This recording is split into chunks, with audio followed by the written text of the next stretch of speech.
जी अस्सलाम वालेकुम। क्लास मेरी आवाज आ रही है आपको? Yes ma'am. Yes ma'am.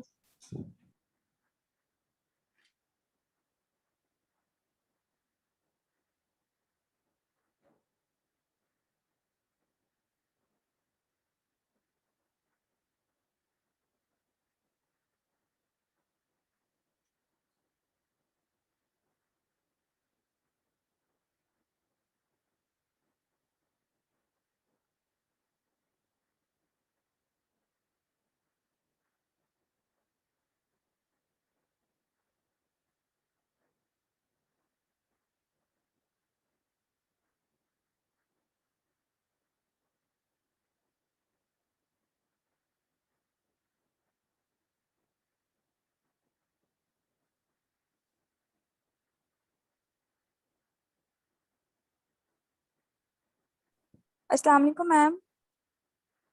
जी वालेकुम सलाम। मैम वो क्विज से रिलेटेड कुछ पूछना था आपसे। मैम 2-3 ऐसे एमसीक्यू थे जो हमें लगा कि ठीक है, और हमने लेक्चर्स में भी था कि यही आंसर है, लेकिन वो क्विज में गलत हुए हमारे। वो मेरे तक ईमेल, लेकिन अभी तक ना मैंने उसकी की चेक नहीं की, मुझे टाइम नहीं मिल सका, कुछ मसरूफियत थी दूसरे ऑफिस के कामों की वजह से। मैं उसको चेक करूंगी तो फिर मैं कमेंट कर सकती हूँ कि क्या प्रॉब्लम था। क्वेश्चन को पढ़ूंगी कि अगर गलत है तो की अपडेट हो जाएगी, आपकी ग्रेडिंग जो है वो अपडेट हो जाएगी, उसमें कोई मसला नहीं है। और वो क्वेश्चंस जो है वो ईमेल पे मेरे पास आ गए हैं कि जिनमें आपको प्रॉब्लम था। आई थिंक 3 क्वेश्चंस आप लोग बोल रहे थे 3 में प्रॉब्लम है, तो मैं चेक करूंगी तो फिर बेटा मैं कमेंट कर सकती हूँ। तो अभी मुझे 1-2 दिन दे दें ताकि मैं उसको देख के फिर आपको बता सकूँ, ठीक है? ओके जी मैम। Ma'am, thank you. हाँ जी फातिमा। जी मैम, बस मैंने यही कहना था कि वो जो आपको मैंने मेल की थी उसमें मैंने क्वेश्चंस बता दिए थे, तो हाँ काइंडली बस चेक कर लीजिए। ठीक हो गया, मैं वो देखूंगी उसके बाद फिर इंशाल्लाह आपको बताऊँ।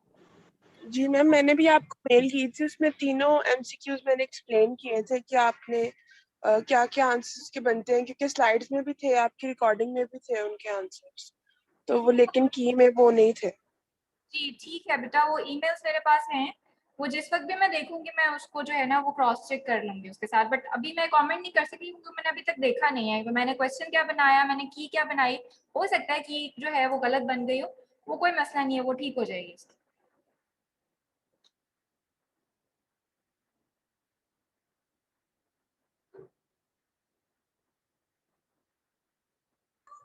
अस्सलाम वालेकुम मैम। अच्छा जी, स्क्रीन का लास्ट चैप्टर हम पढ़ने जा रहे हैं। बेसिकली ये जो चैप्टर हम स्टार्ट करने लगे हैं ये ज़्यादा आपका इंटरवेंशन और जो एक्सरसाइजेज हैं उनसे रिलेटेड है। लेकिन एक्सरसाइजेज की जो थ्योरी है वो हम पढ़ लेते हैं। जो आपका प्रैक्टिकल वर्क है जो ज़्यादा बेसिक इस टाइम पे पैरा 2 में रिक्वायर्ड है वो है आपके मोबिलाइजेशन और मैनिपुलेशन या स्पाइन की जो पैल्पेशन से रिलेटेड चीज़ें उसको हम प्रैक्टिकल्स जब करेंगे तब परफॉर्म करेंगे। अदरवाइज ये जो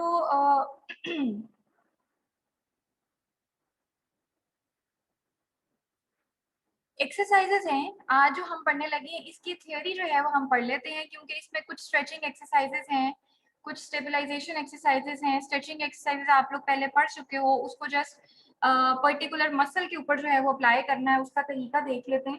तो ये थोड़ी थोड़ी सी चीजें हैं जो कि आज हम इसको डिस्कस करते हैं। बेसिक जो पीछे हमने लेक्चर कवर किया था उसमें हमने गाइडलाइंस देखी थी कि आपने पेशेंट को स्पाइनल डिसऑर्डर्स के साथ ट्रीट कैसे करना है। उसमें हमने जिक्र किया कि जी हम हमारे पास फ्लेक्शन बाइस्ड होगा तो उसको फ्लेक्शन कराएंगे, एक्सटेंशन बाइस्ड होगा तो एक्सटेंशन कराएंगे।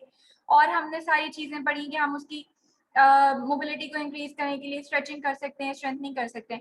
अब वो जो हम बात कर रहे थे कि स्ट्रेचिंग कर सकते हैं, स्ट्रेंथनिंग कर सकते हैं, तो वो कैसे करनी है, वो कब करनी है, क्या क्या उसके प्रोटोकॉल्स हैं, उसको आज हम देख लेते हैं, ठीक है? जो बेसिक आज का हमारा चैप्टर है या लेक्चर है उसमें हम स्ट्रेचिंग टेक्निक्स को देखेंगे, स्टेबलाइजेशन टेक्निक्स को देखेंगे और आइसोमेट्रिक और जो डायनामिक एक्सरसाइजेस हैं इनको जो है हल्का सा गो थ्रू करेंगे। चीजें आपको पता है, सिर्फ हमने मसल्स और पिक्चर्स के थ्रू मैं आपको जो है वो बताना चाह रही हूँ। अब जो स्टार्ट करते हैं इसमें, जो हमारे पास स्पाइनल रिहैबिलिटेशन की जो फाउंडेशन है या जो फंडामेंटल इंटरवेंशंस हैं, उसमें हमारे पास बेसिक ये चीजें जो हम पिछले काफी लेक्चर्स में जो है वो डिस्कस कर चुके हैं। काइनेस्थेटिक अवेयरनेस पेशेंट की, स्टेबलाइजेशन ट्रेनिंग में लास्ट टाइम में मेरा ख्याल है क्वेश्चन हुआ था कि कोर की करेंगे कि ग्लोबल की करेंगे, तो बेटा दोनों की हमें जरूरत होगी। कोर का अपना काम है, ग्लोबल का अपना काम है, ठीक है। इसको अभी आगे देखते हैं। फंक्शनल ट्रेनिंग में आपकी जो एक्टिविटीज हैं, फंक्शनल एक्टिविटीज, उनको फिर आगे आपने पेशेंट के साथ कैसे एग्जीक्यूट करना है। तो फर्स्ट ऑफ ऑल अगर हम स्ट्रेचिंग टेक्निक्स की बात करें तो हमारे पास लंबर को हमने डिवाइड इस तरह से किया है कि हम सर्वाइकल और अपर थोरैसिक रीजन को देखते हैं इकट्ठे, mid thoracic, lower thoracic region को हम देखते हैं, और लंबर रीजन को। समटाइम्स सेकंड और थर्ड को जो है ना वो हम इकट्ठा जो है वो ट्रीट कर रहे होते हैं, क्योंकि सारी चीजें आपस में कनेक्टेड हैं। मसल्स भी जो है वो एक सेगमेंट से दूसरे सेगमेंट में जा रहे होते हैं, तो उसको हम जनरल एक्सरसाइजेस में इकट्ठा उसको हम टेक्निक्स जो है उसके ऊपर अप्लाई करते हैं। सबसे पहले स्टार्ट करते हैं जो हमारे पास cervical and upper thoracic region की अगर हम बात करें, तो स्ट्रेचिंग की जो टेक्निक्स हैं उसकी अगर मैं आपको एक बेसिक जो है वो रिवाइज कराने की कोशिश करूं कि अगर लेट से आप कोई एक मूवमेंट को इंक्रीज करना चाह रहे हैं, लेट से आप एक्सटेंशन को जो है वो इम्प्रूव करना चाह रहे हैं, तो इसका मतलब ये है कि एक्सटेंशन तभी आपकी नॉर्मल होगी जब उसका एक्सटेंशन का ऑपोजिट ग्रुप जो है वो अपनी न्यूट्रल लेंथ में हो और वो आपको अच्छी खासी लेंथ जो है, रेंज ऑफ मोशन जो है वो अलाउ कर रहा हो तब। अगर आपका ऑपोजिट ग्रुप जो है वो टाइट है, लाइक आपके फ्लेक्सेस जो हैं वो टाइट हैं, वो एक जगह पे आके रुक जाएंगे, वो उससे ज्यादा लेंथ आपको प्रोवाइड नहीं करेंगे, तो वो जो आपकी एक्सटेंशन थी ना वो आपकी कम हो जाएगी, उसकी रेंज रिड्यूस हो जाएगी। ये स्ट्रेचिंग का बेसिक जो है वो आपका कॉन्सेप्ट है।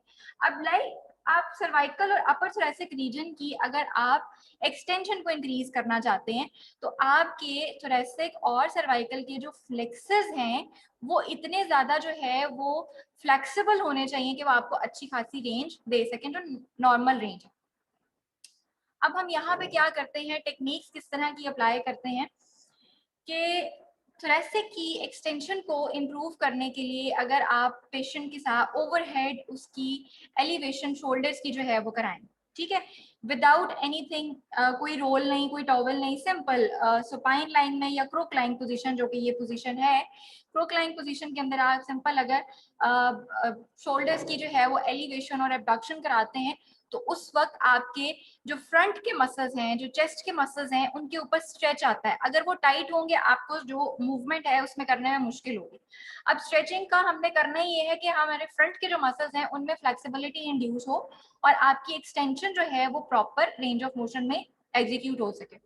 अब उसको फिर हम प्रोग्रेस किस तरह से करते हैं, उसकी प्रोग्रेशन जो है, आप देखो एक दिन आपके पास पेशेंट आया है, आपने उसको क्रोकलाइन पोजीशन में शोल्डर्स की जो है वो एबडक्शन और एलिवेशन कराई, उसको स्ट्रेच फील हुआ, फाइन, आपने एक दो दिन उसको रिपीट किया। अब पेशेंट ऐसी पोजीशन में है कि अब उसको कोई प्रॉब्लम नहीं है, उसको कोई स्ट्रेच फील नहीं हो रहा, अब आप उसको प्रोग्रेस कैसे करेंगे? तो प्रोग्रेस के लिए फिर हम ये करते हैं कि ये जो आपको ए पिक्चर नजर आ रही है, इसमें हमने क्या किया कि एक रोल जो है, थेरेप्यूटिक रोल्स होते हैं, या आप इसको टॉवल का रोल भी यूज कर सकते हैं, जो थोड़ा सा फर्म भी हो, बहुत ज्यादा सॉफ्ट ना हो कि वो बिल्कुल ही प्रेस हो जाए।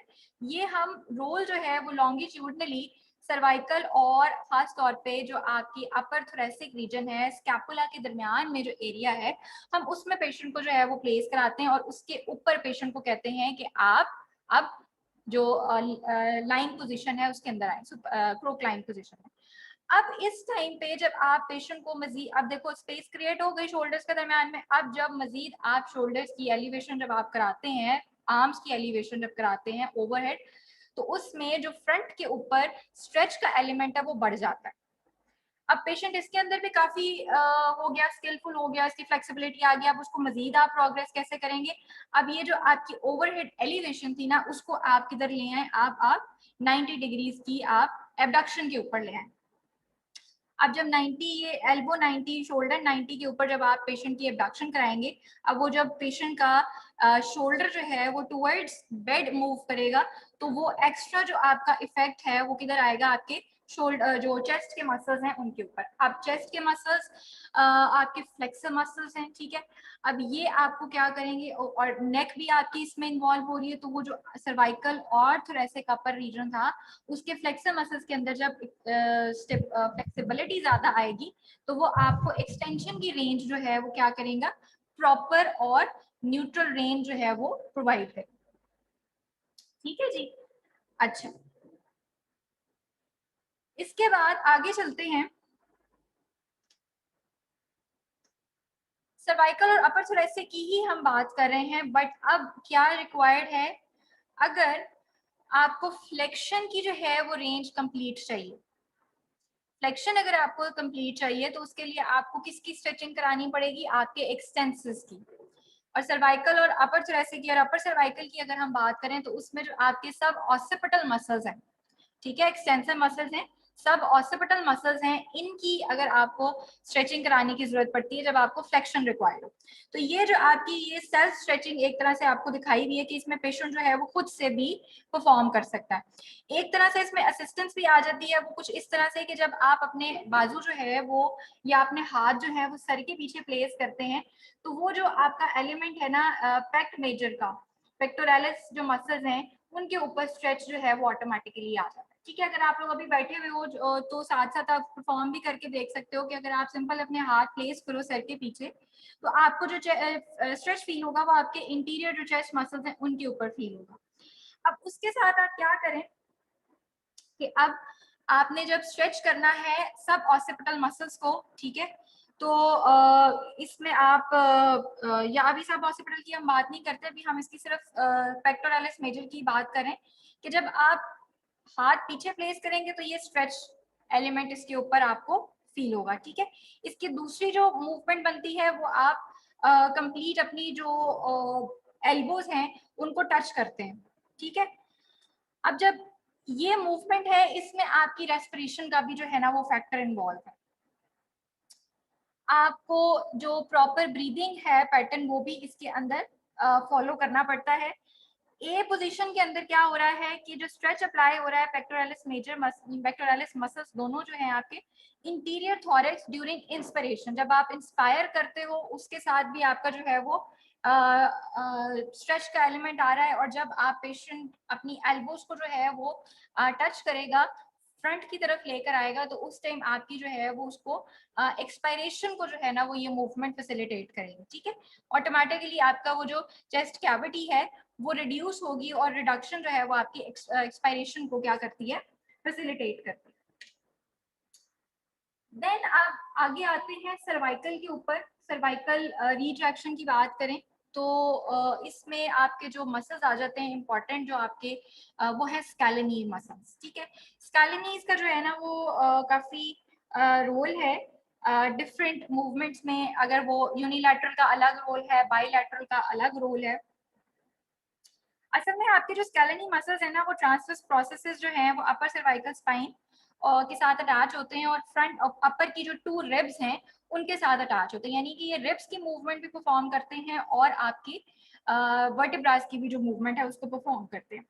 अब अगर ये बाईलैटरली जब कॉन्ट्रैक्ट करते हैं ना तो ये आपकी नेक को यानी सर्वाइकल के जो वर्टिब्रास हैं उनको फ्लेक्स करने में हेल्प करते हैं। ठीक है, ये उनका फंक्शन है, और साथ में ये आपकी रिब्स को भी क्या करते हैं, बाईलैटरली एलिवेट करते हैं, जो कि आपकी रेस्पिरेशन के अंदर आपको फैसिलिटेट करता है। अगर हम सिर्फ यूनिलैटरल एक साइड की बात करें तो एक साइड का जो स्कैलेनी मसल्स हैं वो आपकी सर्वाइकल स्पाइन को बेंड करते हैं, साइड बेंड करते हैं, क्योंकि ये ट्रांसवर्स प्रोसेसेस के साथ अटैच है। सेम साइड पे ये आपको साइड बेंड करते हैं और ऑपोजिट साइड पे ये आपकी रोटेशन प्रोड्यूस करते हैं। दोबारा सुन लो, बाईलैटरली आपके स्कैलेनी मसल्स आपकी सर्वाइकल स्पाइन के ऊपर फ्लेक्शन प्रोड्यूस करते हैं और आपकी रिब्स को क्या करते हैं, एलिवेट करते हैं, फर्स्ट 2 रिब्स को। यूनिलैटरली अगर हम बात करें एक साइड का जो आपका स्कैलेनी मसल है वो आपके सर्वाइकल स्पाइन को सेम साइड पे साइड बेंड करता है। लाइक अगर राइट साइड की हम बात करें तो राइट साइड पे वो आपको साइड फ्लेक्शन प्रोड्यूस कराता है और लेफ्ट साइड की वो आपको रोटेशन प्रोड्यूस करता है। Same side side flexion, opposite side rotation. ये चीजें आपने याद रखनी कि कौन से मसल का क्या बेसिकली वर्क है। अब ये जो आपका स्कैलेनी का स्ट्रेच है ना, क्योंकि अब स्कैलेनी आपके दो जगह पे, दो तरफ से आपकी मूवमेंट प्रोड्यूस कर रहे हैं, सर्वाइकल स्पाइन के ऊपर भी और रिब्स के ऊपर भी, ठीक है। तो अब हम क्या करते हैं, ये पोजीशन इस तरह की जो है ना वो पेशेंट के साथ आप अडॉप्ट करते हैं कि अगर आपने लेट से ये हम पोजीशन देख लेते हैं कि ये पेशेंट की लेफ्ट साइड है और ये पेशेंट की राइट साइड है, ठीक है। जैसे हम देख रहे हैं ऑपोजिट खड़े हैं, तो ये आपकी लेफ्ट साइड, ये सारी राइट साइड हो गई और ये आपकी लेफ्ट साइड। अब पेशेंट का ये जो इस साइड का है ना, हम लेफ्ट साइड का स्कैलेनी उसको हम स्ट्रेच करना चाह रहे हैं। अब स्कैलेनी अगर सेम साइड पे साइड बेंड करता है तो उसको स्ट्रेच करने के लिए हमें ऑपोजिट साइड पे साइड बेंड करना पड़ेगा। अब हम पेशेंट को क्या कर रहे हैं, ऑपोजिट साइड पे साइड बेंड करा रहे हैं और सेम साइड पे उसको रोटेट करा लिया, ठीक है। अब थेरेपिस्ट का एक हाथ जो है वो फोरहेड पे है और एक हाथ जो है वो कहाँ पे है, शोल्डर के ऊपर। पेशेंट जो है वो इंस्पायर करेगा और आपकी ये इस हाथ से ना आपका जो थेरेपिस्ट है वो थोड़ी सी आपको क्या है, पेशेंट को रेजिस्टेंस प्रोवाइड करेगा। जब पेशेंट ने एक्सपायर करना है, जब सांस बाहर निकालना है, रिब्स जो है वो डाउनवर्ड जाएंगी। जब वो डाउनवर्ड जाएंगी तो वो जो रिब्स के साथ अटैच होने वाली जो आपकी अटैचमेंट है उसके ऊपर एक लेंथनिंग का इफेक्ट आ रहा है। एट दैट टाइम पे थेरेपिस्ट का काम क्या आ जाता है कि इस हाथ से आपके शोल्डर को वो डिप्रेस करेगा, पेशेंट को डिप्रेस करेगा शोल्डर को। वो आपको एक एक्स्ट्रा एलिमेंट देगा किस चीज का, स्ट्रेच का। तो वो जो दोनों साइड है ना, ये ऑपोजिट साइड पे साइड बेंड की वजह से आपको स्ट्रेच आ रहा है और ये आपका ये जो शोल्डर जो उसकी रिब्स की एलिवेशन करनी थी, अब उसको जो है वो आप जब डिप्रेस करोगे एज अ थेरेपिस्ट तो पेशेंट को दोनों अटैचमेंट्स के ऊपर क्या है, स्ट्रेच आएगा और वो जो मसल अगर आपकी शॉर्टनिंग पोजीशन के अंदर है तो वो आपके प्रॉपर क्या है, लेंथनिंग में और उसमें स्ट्रेचिंग का एलिमेंट आएगा, ठीक है।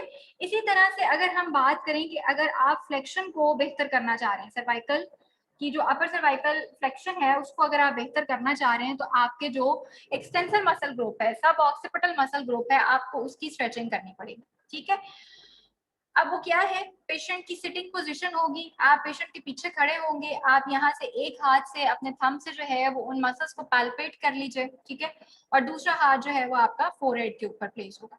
अब फोरहेड, अब क्या है कि आप एक्सटेंसिस की स्ट्रेचिंग के लिए आपको क्या करना पड़ेगा, फॉरवर्ड फ्लेक्स करना पड़ेगा। फॉरवर्ड फ्लेक्स किस तरह से कि आप पेशेंट को जो कमांड दोगे या जो एडवाइस करोगे या जो इंस्ट्रक्शन दोगे वो क्या है कि आपने पेशेंट ने जो टक इन करनी है चिन को एंड देन मूव फॉरवर्ड करना है फॉरवर्ड बेंडिंग पोजीशन के अंदर नेक को, तो वो कंप्लीट आपके जो मसल्स हैं सब ऑक्सीपिटल मसल्स वो स्ट्रेच पोजीशन के अंदर आएंगे। और साथ में आप उसको अप्रिशिएट कैसे कर सकोगे कि आइदर वाकई वो स्ट्रेच पोजीशन में आ भी रहे हैं या नहीं, वो आपका ये जो थंब है ये आपको वो इन्फॉर्मेशन देगा कि आपके मसल्स के ऊपर स्ट्रेच प्रोड्यूस हो रहा है या नहीं हो रहा, ये पर्टिकुलरली यही मसल्स मूव कर रहे हैं या नहीं कर रहे।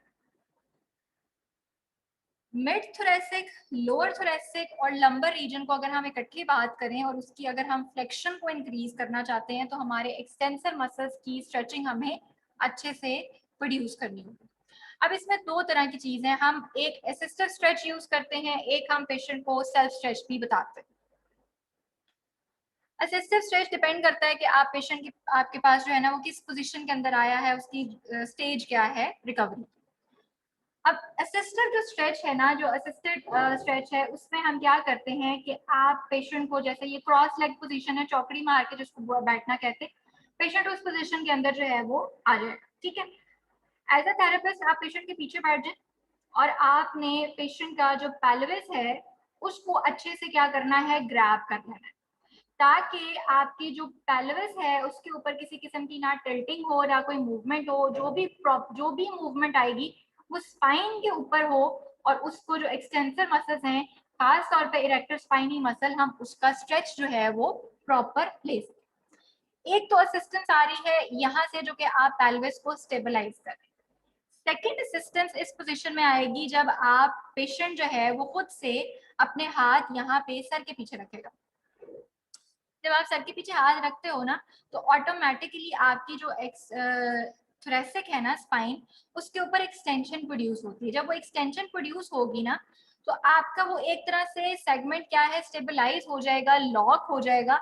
अब आप जो मूवमेंट प्रोड्यूस करेंगे वो मूवमेंट है क्या, पेशेंट ने क्या करना है, फॉरवर्ड बेंड करना है। अब नीचे से स्टेबलाइज है पेशेंट, ऊपर से उसने खुद अपने आप को स्टेबलाइज किया हुआ है, जो एरिया रह गया है वो आपका लोअर थोरेसिक और लंबर रीजन रह गया है कि यहाँ के जो एक्सटेंसर मसल्स हैं, अब ये क्या होंगे ड्यूरिंग फ्लेक्शन, जब आप फॉरवर्ड बेंड करोगे तो यहाँ पे अच्छा खासा आपको क्या महसूस होगा, स्ट्रेच फील होगा। अगर बैठे हुए हो सीटिंग पोजीशन में, जमीन के ऊपर बैठे हुए हो या किसी हार्ड सरफेस पे बैठे हुए हो, मैट्रेस वगैरह की मैं उसको रिकमेंड नहीं करूंगी क्योंकि उसका इफेक्ट जरा और चेंज हो जाता है, तो इसको करके देख लो बेशक। इस तरह से क्रॉस लेग्स में जाओ, अपने आप को जो है वो ऊपर से स्टेबलाइज करो एंड देन फॉरवर्ड बेंड करो, अपने आप को आगे की तरफ जो है वो अपने आप को झुकाओ, तो आपको आपके जो इरेक्टर स्पाइनी मसल है खास तौर पे उस पे आपको अच्छा खासा स्ट्रेच जो है वो फील हो। ठीक है, पेशेंट को हम सेल्फ स्ट्रेच बता सकते हैं वो किस तरह से कि पेशेंट जो है वो आप सुपाइन लाइन पोजीशन में पहले तो पेशेंट आएगा और उसके बाद हम उसको इंस्ट्रक्शन ये देंगे कि आपने अपने जो नीज हैं वो अपनी चेस्ट को टच करना है।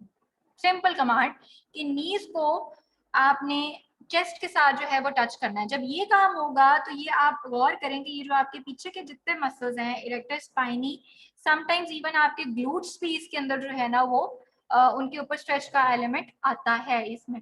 यहाँ पे सिर्फ ख्याल करने वाली ये बात है कि पेशेंट को जो आपने इंस्ट्रक्शन देनी है कि जो आप पेशेंट अपना हाथ यूज करेगा वो कहाँ पे, कि वो आपकी ये जो थाई का रीजन है उसको यूज करे एज कम्पेयर टू कि आपके वो नी को ग्रैब करें। नी को ग्रैब करेंगे तो कंप्रेशन की वजह से अगर नी ऑलरेडी कॉम्प्रोमाइज है तो वो माइट भी पॉसिबल कि पेन कॉज कर सके, लेकिन अगर आप उसकी सेफ साइड जो रखने के लिए आप पेशेंट को क्या कहेंगे कि ये अपनी जो इनर थाई है, बिल्कुल आपकी जो नी से नीचे एरिया है थाई का, उसको ग्रैब करें ताकि आप नी की कंप्रेशन को क्या कर सको, अवॉइड कर सको। तो ये आपका इरेक्टर स्पाइनी मसल और जो पोस्टीरियर है मसल्स आपके स्पाइन के, इवन समटाइम्स आपके जो है वो ग्लूट्स भी इसके अंदर इन्वॉल्व हो जाते हैं इस पर्टिकुलर स्ट्रेच के अंदर। तो ये जो आपकी एक्सटेंसर्स हैं उनका स्ट्रेच है और ये आपको फ्लेक्शन में क्या करेंगे, हेल्प आउट करेंगे। ये सेल्फ स्ट्रेचिंग की एक फिर फर्दर जो है वो आगे एक प्रोग्रेशन आ जाती है कि जिसमें आप मजीद उसको जो है वो प्रोग्रेस कर सकें और आप स्ट्रेचिंग को जो है वो इंड्यूस कर सकें। उसमें क्या है कि पहले आप स्टार्ट करते हैं क्वाड्रप पोजीशन पे। क्वाड्रप पोजीशन कहते हैं 4 पॉइंट कांटेक्ट, ठीक है, कि आपके चारों लिम्स जो हैं वो कांटेक्ट में है ग्राउंड के साथ। अब इस टाइम पे आप पेशेंट को जो है वो पहले सिंपली जो है वो क्या कहेंगे कि आपने पोस्टीरियर जो टिल्टिंग है वो खुद से परफॉर्म करनी है। ठीक है, एक दफा जब पोस्टीरियर टिल्ट पेशेंट परफॉर्म कर लेगा देन आप उसको कहेंगे कि अब आप सिटिंग पोजीशन के अंदर आए। हाथों का जो कांटेक्ट है वो आपने नहीं छोड़ना और हाथों को ग्राउंड के साथ कांटेक्ट पे रखते हुए आप क्या करें कि सिटिंग पोजीशन पे आए और आप अपने पाँव के ऊपर जो है ना वो बैठ जाए। सिंपल वर्ड्स में अगर मैं कहूँ तो वो जो हमारे सजदे की पोजीशन बनती है ये वो पोजीशन है। सिर्फ इसमें हैंड्स की पोजीशन जो है वो फर्क है कि हमारे सजदे में जो हमारे हाथ हैं वो हमारे सर के लेवल के करीब होते हैं। यहाँ पे हम क्या कर रहे हैं कि हम इसको अपने ओवरहेड जो है वो हाथों को रख रहे हैं। अब इससे होगा क्या, आपके एक तो पोस्टीरियर टिल्टिंग आ रही है इसके अंदर, ठीक है, उससे भी एक्सटेंशन का एलिमेंट आएगा, उसके स्ट्रेच आएगी सॉरी उसके ऊपर। आपका इरेक्टर स्पाइनी मसल, आपके पोस्टीरियर जो स्पाइन के स्ट्रक्चर्स हैं उनके ऊपर जो है वो स्ट्रेच आएगा। ये कंप्लीट देखो स्पाइन जो है वो अच्छी खासी आपकी फ्लेक्शन में जा रही है तो आपके एक्सटेंसर मसल्स के ऊपर स्ट्रेच आ रहा है। इसमें जो एक और फर्दर एलिमेंट जो कि पिछली स्ट्रेचिंग में नहीं था वो ये है कि आपकी ये जो अपर लिम्ब है, अपर लिम्ब के ऊपर भी आपका जो है वो फुल स्ट्रेच पोजीशन आ रही है। तो ये स्ट्रेच जो है ना वो आपके ज्यादा स्ट्रेचिंग का एलिमेंट प्रोड्यूस करता है और इसमें बहुत सारे जो स्ट्रक्चर्स है ना उसको इन्वॉल्व करता है। तो ये बड़ा मजे का स्ट्रेच है कि अक्सर होगा जब आप बहुत ज्यादा टाइम के लिए कोई ऐसी एक्टिविटी प्रोड्यूस करते हैं जिसमें आपका खड़े रहने वाला ज्यादा काम है, तो आपके एक्सटेंशन की वजह से वो जो आपके मसल्स एक्सटेंसर्स जो है वो थक जाते हैं। तो आप जब इस तरह का स्ट्रेच प्रोड्यूस करते हो, खास तौर पर नमाज पढ़ते हुए जब आप सजदे में जाते हो तो बड़ा मजा आता है। आप सच में अपने आप को रिलैक्स उस टाइम पे फील कर रहे होते हो वो बेसिकली क्या है कि असल में आपके एक्सटेंसिव मसल्स के ऊपर जो है ना वो स्ट्रेच प्रोड्यूस हो रहा होता है। ठीक है जी। अच्छा, अब लंबर की अगर आप एक्सटेंशन प्रोड्यूस करना चाहते हैं, उसको इंक्रीज करना चाहते हैं, तो आपके फ्रंट के मसल्स यानी कि जो फ्लेक्सर मसल्स हैं उनकी फ्लेक्सिबिलिटी अच्छी खासी होनी चाहिए, यानी कि जो आपके एब्डोमिनल्स हैं या आपके जो हिप के फ्लेक्सर्स हैं खास तौर पे उनकी फ्लेक्सिबिलिटी अच्छी होनी चाहिए। अब वो ये दो एक्सरसाइजेस हैं जो दो आप पोजीशंस के अंदर इसको परफॉर्म कर सकते हैं। ए पोजीशन जो है इसको हमने पहले भी डिस्कस किया हुआ है, इसको हम कोबरा पोजीशन भी कहते हैं या इसको हम प्रोन प्रेस अप्स भी कहते हैं। ठीक है, प्रोन पोजीशन से आप क्या करते हैं कि आप अपनी एक्सटेंशन प्रोड्यूस करते हैं और अपने फोर आर्म्स के ऊपर पहले वेट पुट ऑन करते हो और देन आप उसको एल्बोज को एक्सटेंड करते हुए एल्बोज को एक्सटेंड करते हैं और फिर आप रिस्ट्स के ऊपर अपना वेट पुट ऑन कर रहे होते हो। ये पोजीशन जो है ये आपके बेसिकली किस स्ट्रक्चर्स को स्ट्रेच कर रही है, ये आपके एब्डोमिनल्स, ठीक है, फ्रंट के जो मसल्स हैं एब्डोमिनल्स को स्ट्रेच करेगी और साथ में आपके ये जो हिप के फ्लेक्सर्स हैं इनको स्ट्रेच करेगी बैकवर्ड बेंडिंग की वजह से। अब पेशेंट टू पेशेंट वेरी करेगा, आप पहले पेशेंट को प्रोन लाइन के अंदर आप इसको स्ट्रेच दे सकते हैं, देन उसकी पोजीशन जब उसकी कंडीशन बेहतर हो रही है तो आप उसको सिंपल स्टैंडिंग के अंदर पोजीशन के अंदर ला के जब आप उसको बैकवर्ड बेंडिंग कराएंगे तो ऑटोमेटिकली आप गौर कीजिए कि ये फ्रंट के जो मसल्स हैं ये आपको कर्व्ड नजर आ रहे हैं ना, ये स्ट्रेच प्रोड्यूस असल में हो रहा है बेसिकली एब्डोमिनल्स के ऊपर और फ्रंट के आपके थाई के मसल्स और आपके हिप के मसल्स। ठीक है, तो ये आपकी ये दो पोजीशंस आपके लंबर को एक्सटेंशन उसकी इंक्रीज करने में हेल्प करती है क्योंकि यहाँ पे फ्लेक्सर्स का स्ट्रेच प्रोड्यूस हो रहा है। इसी तरह से आपकी स्पाइन की जो लैटरल फ्लेक्सिबिलिटी है वो भी इंपॉर्टेंट है, जो कि खास तौर पे कहाँ पे आ जाती है जब आपकी स्कोलियोसिस काइंड ऑफ प्रॉब्लम आपकी स्पाइन में चल रहा हो। अब स्कोलियोसिस में अगर हम याद करें तो क्या होता है कि एक तरफ आपकी कन्वेक्सिटी बनती है और दूसरी तरफ आपकी क्या है, कनकेविटी बनती है। अब जो कन्वेक्सिटी है वो बेसिक क्या है, वहां पे आपके स्ट्रक्चर जो हैं वो ओवर लेंथनिंग हो रही होती है उनकी, उनके ऊपर प्रोलॉन्ग बेसिस के ऊपर क्या है स्ट्रेच प्रोड्यूस हुआ हुआ है। और जो आपकी कनकेविटी साइड है, कनकेव साइड है, वहां पे मसल्स जो हैं वो इकट्ठे हुए हुए होते हैं और उसकी वजह से उनमें शॉर्टनिंग प्रोड्यूस हुई। अब आपका काम क्या है कि आपने जो कनकेविटी साइड है उसको आपको स्ट्रेच करने की जरूरत है और जो कन्वेक्सिटी है उसके मसल्स को आपको कॉन्ट्रैक्ट कराने की जरूरत है ताकि वो अपनी जो ओवर लेंथनिंग पोजीशन है उसको छोड़ के अपनी न्यूट्रल पोजीशन के ऊपर है। तो ऐसे टाइम पे फिर हम पेशेंट को क्या करते हैं, उसके लिए हमारे पास जो है वो ये कुछ पोजीशंस हैं कि कुछ हम सेल्फ स्ट्रेच बताते हैं, कुछ आपका थेरेपिस्ट का जो है वो वर्क आ जाता है। थेरेपिस्ट का वर्क इसमें बेसिकली ये आ जाता है कि आप पेशेंट को जो है वो स्टेबलाइज रखो, उसके लोअर पार्ट्स को, लोअर लिम्स को, पेल्विस को स्टेबलाइज रखें ताकि जो मूवमेंट हमें रिक्वायर्ड है वो सिर्फ और सिर्फ स्पाइन के ऊपर आए। अच्छा, अब ये हमारे पास पेशेंट है, पेशेंट की ये राइट साइड कंसीडर कर लें और ये आपकी क्या है लेफ्ट साइड। ठीक है, अब लेफ्ट साइड के ऊपर जो है वो पेशेंट की कनकेविटी प्रेजेंट थी और राइट साइड पे कन्वेक्सिटी प्रेजेंट थी। जब भी आप एक आपको पुरानी पोजीशन आपको याद कराऊं, जो आप हाफ स्ट्रेच पोजीशन होती है, हाफ स्ट्रेच स्टैंडिंग पोजीशन है जिसके अंदर आप एक हाथ जो है वो अपना एक आर्म ओवरहेड एलिवेट करते हो, फ्लेक्शन करते हो, ओवरहेड लेके जाते हो, तो उस वक्त आपकी जिस सेम साइड का जो हाथ आप यूज कर रहे हो वहां पे आपकी साइड के जितने मसल्स हैं उनके ऊपर स्ट्रेच प्रोड्यूस होता है। तो ये पोजीशन जो है वो हम स्कोलियोसिस के पेशेंट में बेसिकली यूज करते हैं।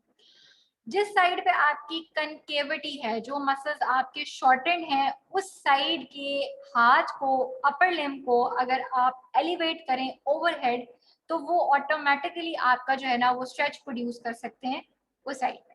अब यहाँ पे ये देखो क्या हो रहा है, इस हाथ को पेशेंट ने क्या किया है, एलिवेट कराया है ओवरहेड, और दूसरे हाथ को पेशेंट को क्या गाइड किया गया है कि इस हाथ से अपने नी को टच करने की कोशिश करें, ऑल्दो कि वो नी तक नहीं जाएगा बट वो जब आप कोशिश करेंगे तो यहाँ के मसल्स आपके कॉन्ट्रैक्ट करेंगे और ये साइड आपकी क्या होगी, स्ट्रेच पोजीशन के अंदर जाएगी। थेरेपिस्ट का काम क्या है कि उसने आपके पेल्विस को क्या किया हुआ है, स्टेबलाइज किया हुआ है। तो इस तरह से हम ये जो स्कोलियोसिस के अंदर मसल इम्बैलेंस आया होता है उसको हम क्या करते हैं, करेक्ट करते हैं। अब पेशेंट को अगर आपने सेल्फ स्ट्रेचिंग बतानी है तो उसमें क्या है, अगेन आप वो पोजीशन अडॉप्ट कर लें जो हम सजदे की पोजीशन जो है वो बनाते हैं, ठीक है। सजदे के अलावा जो पोजीशन में आप अपने जो आर्म्स हैं उनको अगर कंप्लीटली एलिवेट कर लें दोनों अपर लिम्स को, तो वो आपकी एक ये पोजीशन स्टार्टिंग पोजीशन बन गई। अब आप क्या करेंगे, एक तरफ आपका कनकेविटी होगी, एक तरफ आपकी क्या होगी, कन्वेक्सिटी होगी। कनकेविटी को आपने स्ट्रेच करना है, दैट मींस कि उससे अवे साइड पे जब हम मूव करेंगे उसके ऊपर स्ट्रेच आएगा। अब ये आपकी क्या है, राइट साइड है पेशेंट की, और ये आपकी क्या है, लेफ्ट साइड है। लेफ्ट साइड के ऊपर जो है वो आपका क्या है, उसकी शिफ्ट है किस तरह से कि कनकेविटी प्रोड्यूस हुई हुई है। थोरेसिक की बात कर रहे हैं या लंबर की बात कर रहे हैं, वो जैसे भी आपके पास पेशेंट प्रेजेंट करता है वो अकॉर्डिंग टू दैट आपने उसको खुद से जज करना होगा। अब अगर राइट ये लेफ्ट साइड के ऊपर आपकी कनकेविटी प्रेजेंट है तो आप पेशेंट को क्या कहेंगे कि अब उसने अपने आप को राइट साइड पे क्या करना है, शिफ्ट करना है, बिल्कुल राइट साइड पे क्या करना है, बेंड करना है, लैटरली बेंड करना है। अब क्या है कि ये साइड आप खुद गौर करो कि ये कंप्लीट स्ट्रेच के अंदर जा रही है और ये साइड आपकी जो राइट साइड है ये कॉन्ट्रैक्ट हो रही है, ये मसल्स कॉन्ट्रैक्टेड पोजीशन के अंदर आ रहा है। करना भी हमने यही था, कन्वेक्सिटी को कॉन्ट्रैक्ट कराना है, कनकेविटी को स्ट्रेच कराना है। तो ये आपका सेल्फ स्ट्रेच हो जाएगा इन केस ऑफ स्कोलियोसिस। और ये अगर आप थेरेपिस्ट अवेलेबल है, जब आप खुद पेशेंट को जो है वो सेशन दे रहे हैं तो उस टाइम पे आप पेशेंट को स्टेबलाइज कर लीजिए, ठीक है। ये आपकी लैटरल फ्लेक्सिबिलिटी को बेहतर करेगी। ये आपकी स्ट्रेचिंग टेक्निक्स थी, सिंपल कुछ स्ट्रेचिंग टेक्निक्स आपको यहाँ पे जो है वो बताई हैं। कुछ और एक्स्ट्रा आपकी बुक के अंदर भी लिखी हुई है, उसको भी एक दफा गो थ्रू कर लीजिएगा, चीजें सारी सारी हुई। अब आ जाते हैं जो काफी अरसे से हम स्टेबलाइजेशन टेक्निक्स की बात कर रहे थे कि आपको जो स्टेबलाइजेशन किस तरह से प्रोवाइड होती है, वो है आपका ड्राइंग इन मैन्योवर। ड्राइंग इन मैन्योवर जो है वो उसको आप थ्योरेटिकली जो है वो मैं आपको बता देती हूँ कि ये किस तरह से जो है वो हम करते हैं। इसको जरा गौर से सुन लीजिएगा। सबसे पहले ये जो पेशेंट की पोजीशन है ना, वो हुक लाइन पोजीशन या क्रोक लाइन पोजीशन जो है वो बनती है, जिसमें 70 to 90 डिग्रीज आप नी की फ्लेक्शन करते हो और फीट को जो है वो मैट के साथ कांटेक्ट में रखते हो, ठीक है। क्रोक लाइन पोजीशन बन गई। अब पेशेंट को आपने गाइड किया करना, इंस्ट्रक्शन जो है ना वो इम्पोर्टेंट है। बेसिकली आपने पेशेंट को ये कहना है कि आप अपनी जो वेस्ट लाइन है ना, या जो आप लेमन टर्म्स में पहले मैं बताती हूँ, ठीक है, बाद में आपको दूसरी तरह समझाऊंगी। आपने पेशेंट को क्या गाइड करना है कि आपने अपने पेट को जो है ना वो अंदर की तरफ खींचना है, ठीक है। पेशेंट को क्या आप गाइड करेंगे कि पेट को अंदर की तरफ खींचें, इतना खींचें कि आपको ये महसूस हो कि आपका जो बेली बटन है वो आपकी स्पाइन के साथ जो है वो उसके करीब करीब जा रहा है। मतलब कंप्लीट आप अपने जो पेट है उसको अंदर खींच लें और आपकी वो जो हॉलोनेस है अंदर पेट के एब्डोमेन के वो रिड्यूस हो जाए, बिल्कुल खत्म हो जाए। ड्रॉ करा लिया आपने, जो मसल्स हैं उनको इनवर्ड आपने क्या किया, ड्रॉ करा लिया। अब ये होल्डिंग की पोजीशन आ जाती है। अब पेशेंट को कहेंगे यहाँ पे इस मूवमेंट को होल्ड करके रखें। एट द सेम टाइम आप पेशेंट को ये गाइड करेंगे कि उसने सांस लेना नहीं छोड़ना, ठीक है। करके देख लो, अभी अभी आप करके देखो, सुपाइन लाइन पोजीशन में, हुक लाइन पोजीशन के अंदर अगर आ सकते हो तो उसको प्रोड्यूस करके देखो, परफॉर्म करके देखो कि आपने ड्रॉ कर लिया अपने एब्डोमेन को अंदर, ठीक है। अब आप क्या करें, हाथ रख लें अपने पेट के ऊपर, एब्डोमेन के ऊपर हाथ रख लें और आप सांस लेते रहें। अब कोशिश आपकी क्या होनी चाहिए कि सांस लेने के साथ वो जो आपका डायफ्राम मूव करता है और आपके जो एब्डोमेन बल्ज आउट होता है विद एवरी इंस्पिरेशन और एक्सपायरेशन के साथ वो वापस जो है वो अपनी पोजीशन पे चला जाता है, ये काम ना हो। सांस आपने लेना है सिर्फ और सिर्फ अपने लंग्स से सांस लेना है, आपने अपने एब्डोमेन को यूज नहीं करना। बेसिक जो टेक्निक है ना वो यही है। ड्रॉ कर लें अंदर एब्डोमेन को और यहाँ पे होल्ड रखें, सांस साथ में लेते रहें। आपका जो गोल है वो क्या होना चाहिए कि आपके सांस लेने के साथ आपका ये जो ड्रॉ इन किया हुआ है ना आपने मसल्स को, ये वापस बल्ज आउट ना हो सांस लेने के साथ। सिर्फ और सिर्फ अपने लंग्स को यूज करें, अपने एब्डोमेन को यूज आपने नहीं करना। और इसको आप अप्रिशिएट कैसे करेंगे, जब आप अपने अपना हाथ जो है वो एब्डोमिनल मसल्स के ऊपर रखा होगा, क्योंकि अगर एब्डोमिनल मसल्स मूव करेंगे विद एवरी ब्रेथ तो आपको पता चल जाएगा कि ये तो मसल मूव कर रहे हैं। अगर मसल मूव नहीं कर रहे आपके हाथ के नीचे, आपको आइडिया हो जाएगा कि अच्छा आप ठीक जा रहे हो। ये जो बेसिक काम है ना, ये असल में आपका ड्रॉइंग इन मैन्यूवर है, जिसमें आपका ड्यूरिंग ब्रीदिंग आपके मसल्स यूज नहीं हो रहे, आपके एब्डोमिनल मसल्स यूज नहीं हो रहे, आपके सिर्फ और सिर्फ लंग्स यूज हो रहे हैं।